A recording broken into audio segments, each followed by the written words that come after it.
Nabugbog sarado ang isang lalaki. Sa kamay po ng karelasyon ng dati niyang girlfriend sa Bacoor, Cavite. Yung lalaki ang nabugbog. Kita po sa video ang pananakit at pagbabanta ng suspect sa biktima. Hinampas pa daw nito ng bote sa ulo ang biktima. Teka, ang nambugbog yung lalaki. Ano ba? Nalito ako Oo, sino ba ang binugbog dito? Ang kwento nga po ng biktima na si Alex, hindi raw niya alam na may kinakasama pala ang kanyang ex. Ang pakilala raw sa kanya ng babae ay pinsan lang ito tuwing bibisita ang biktima sa bahay. Matapos pong mapanood ang video, dumiretso siya sa police station para humingi ng tulong pero wala raw aksyon na ginawa. Sinisikap naming makuha ang panig ng Cavite Police.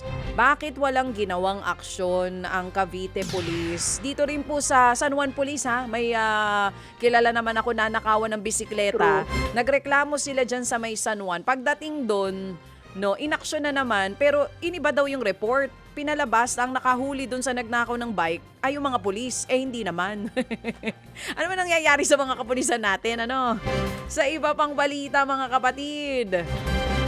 Patay po ang pahinante sa palengke matapos makuryente sa live wire sa Ligaw City sa Albay.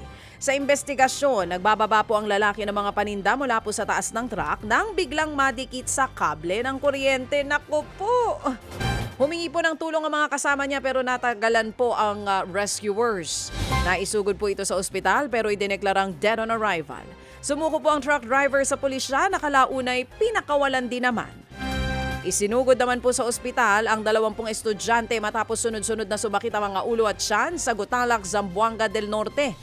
Kanya-kanya silang takbuhan palabas ng classroom habang ang iba umiiyak sa takot. Ayon po sa Rural Health Unit ng bayan, posibleng hindi kumain ng agahan o kaya'y nalipasan ng gutom ang mga bata. Posible rin daw na may nakain ng mga ito na nakasama po sa kanilang tiyan.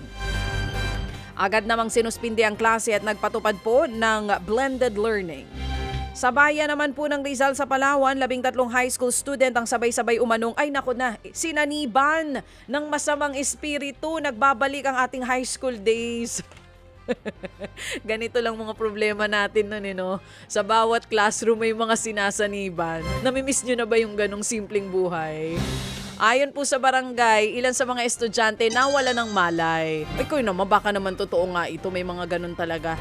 Naging pahirapan po ang pagsagip sa kanila dahil nagpumiglas daw ang ilan sa mga bata.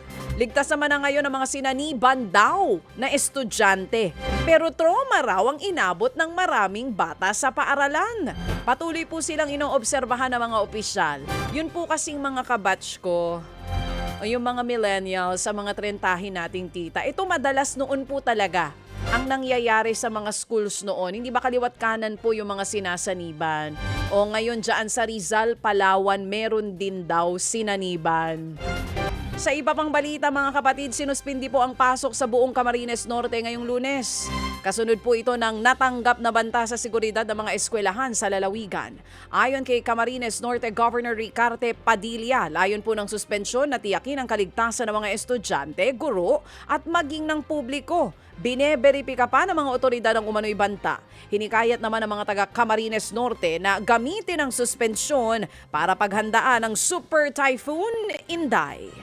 Mga kapatid, patuloy po kayong tumutok sa 105.9 True FM para sa totoong balita, informasyon, music and entertainment. Mag-subscribe sa aming YouTube channel at podcast at sundan nyo kami sa Facebook, Instagram, X at TikTok sa True Network PH. Bisitahin din po ang aming official website, truefm.ph. At panoorin din kami sa True TV Signal, Channel 19. Kami po ang 105.9 True FM. Laging true sa'yo, kapatid.